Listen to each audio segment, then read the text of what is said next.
Assalomu alaykum hammaga. Yana bir bor video orqali bo'lsa ham ko'rishib turganimdan xursandman.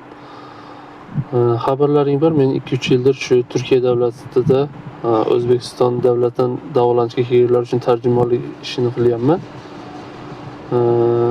Bu videoni anchadan beri olishga qaror qilib yurgandim, lekin ko'pchilikni xafa qilib qo'ymay deb olmagandim, lekin hozirgi kunda olishga majbur bo'ldim. Chunki sababi bizni O'zbekistondan juda ko'pchilik bu yerda Turkiyani doktorlarining tajribasiga ishonib kelishyapti. Ammo o'zimizning davlatdagi, o'zimizning doktorlarning davolanish sistemasidan chiqib keta olmayapti. Birinchi navbatda bu yerga kelishyapti. Bu yerda shunaqangi, bu yerda doktorlar ming dunyoni qayerdan bo'lishidan qat'iy nazar, siz 10 xil tashxis bilan kelsangiz ham bu yerda doktorlar o'zlari tekshirib tashxisni 100% aniqlamaguncha dori-darmon boshlashmaydi. Eng katta nimamiz bu. Va undan keyin boshlanyapti. Nimaga bolamga isitma chiqyapti qarashmayapti. Nimaga bolamga isitma chiqyapti antibiotik berishmayapti. Nimaga bolam bu ahvolda dori berishmayapti. Kechirasizlar, bu yer dorini ham, boshqa narsani ham hammasini o'lchovi bor, vaqt soati bor. Hech o'zlaricha shu kasalga shu dorini berish kerak, birdaniga berishmaydi. Isitma chiqqani ham, isitma chiqayotgan darrov dori berishmaydi. Masalan, juda ko'p aytishadi, isitmasiga dori beringlar desam, nimaga senlardagi isitmadan bunchalik qo'rqishadi? Isitma chiqqani ham bir tarafdan yaxshi-ku, vujudni sog'lomligini, vujudni kasallikka qarshi kurashib turganini bildiradi. Isitmani ham ma'lum bir darajasi bor, u darajadan keyin dori beriladi deb ko'p aytishadi. Ikkinchisi, bemorlarimiz kelyapti davolangani, xohlaysizmi, xohlamaysizmi orqasidan telefon qilganlar ko'p bizda. Masalan, qarindosh urug'chilik bor, yaqinlik bor. Telefon qilishadi, u shu joyda davolangan ekan, unday bo'pti. Hindistonda davolangan ekan, bunday bo'pti, ya vafot etdi. Unaqa narsalarni aytmanglar, iltimos. Birinchi o'rinda biz o'sha davolanishga kelgan bemorimizni ishontirishimiz kerak 100% tuzalib ketishiga. Ya'ni u bemorimizni o'zini tuzalib ketishiga ishonishi %50 tuzalib ketdi degani, ya'ni ruhiyati juda muhim.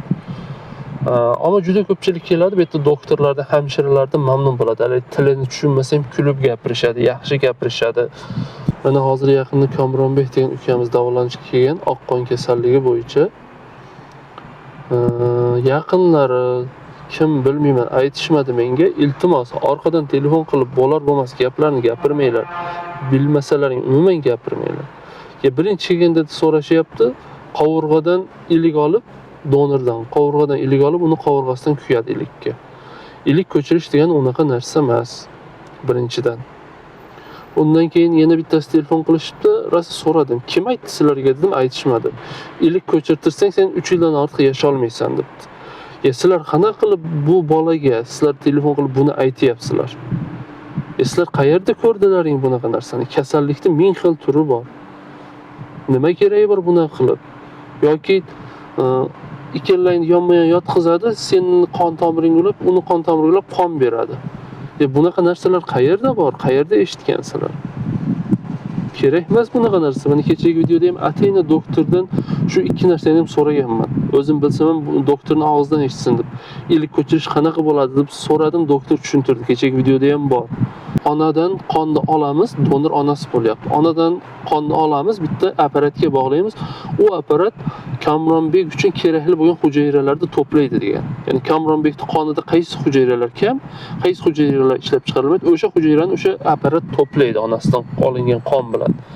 Lekin Kamronbekka ham vena, arteriya, qon tomiri orqali u to'plangan hujayralar beriladi.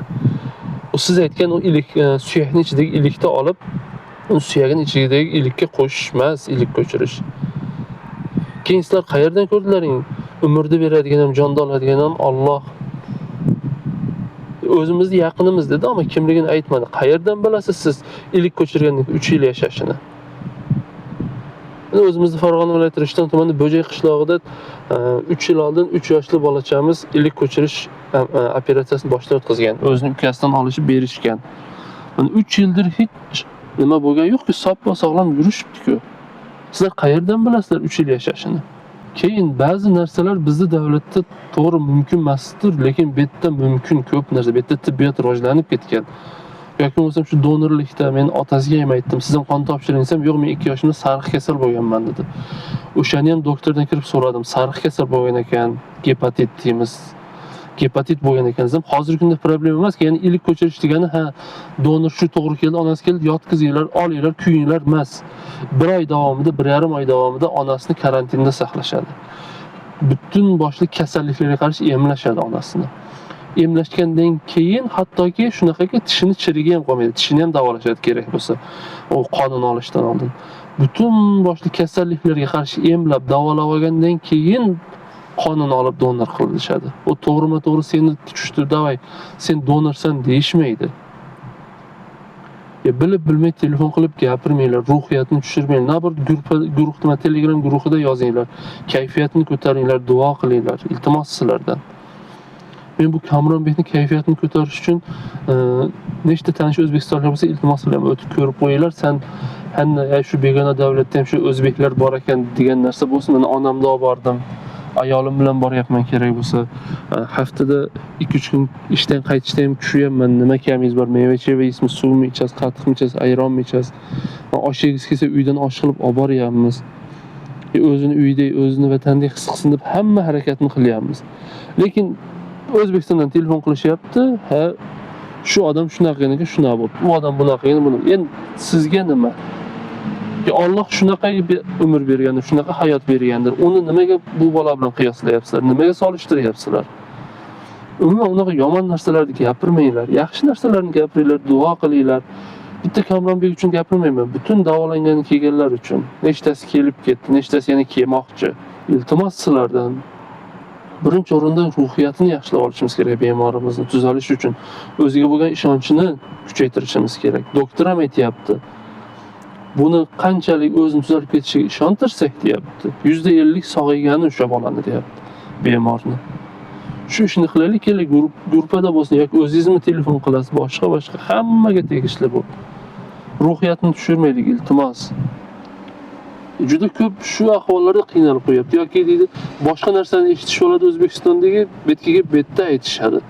O'zbekiston bilan bet bir xil emas, davolash sistemasi farqli, doktorlari farqli. Bu masalan professorlar oson professor bo'lmagan. O'sha kuni ham aytishdi, onasi ham aytdi shuni. Birinchi marta bizda ilk ko'chirib turgan yo'qdi. Doktor aytmay 20 yildir ilk ko'chirish operatsiyasi qilaman deyapti. Shu Kamronbekni ruhiyatini ko'tarish uchun harakat qilaylik. Men 2-3 kun boryapman, kayfiyatni ko'taryapman, gaplashyapmiz. 2-3 kundan keyin boryapman, xafa bo'lgandek bo'lib qolyapti. To'g'ri, zerikkan bo'lishi mumkin boshqa, chunki hozir hamma ziyoratchilarni ham qabul qilavermaydi. Hozir shunaqa joyda kirish mumkin emas.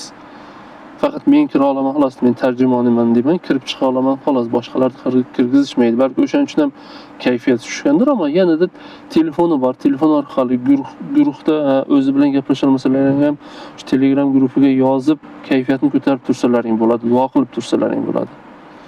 Iltimos sizlardan shu narsalarga diqqat qilinglar. Hammani sog'ayib ketishni xohlaymiz biz. Umuman hech kim kasal bo'lmasin. Bu kasallik ham bir Allohning sinovi. Alloh bir sinov beribdiki, inshaalloh davomida yaxshi narsalar, yaxshi natijalar keladi, Xudo xohlasa. Ya'ni bu gapimdan xafa bo'lmanglar, iltimos. Ammo to'g'ri tushuninglar. Chunki bu yerda qancha odam ovora, qancha inson ovora uni hayotini uchun.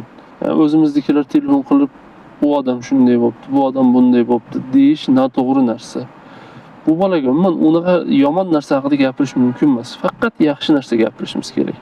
Xafa bo'lmanglar gaplarimdan. Xafa bo'lganlardan uzr so'rayman. Sizlar ham shu ozgina bo'lsa ham hissa qo'shinglar Kamronbekni sog'ayib ketishiga yaxshi gap bilan. Bitta tabassum ham sadaqa deyilgan. Bitta tabassum qilishingiz sadaqa, tabassum qilishingiz ehson. Iltimos sizlardan. Rahmat e'tiborlaringiz uchun.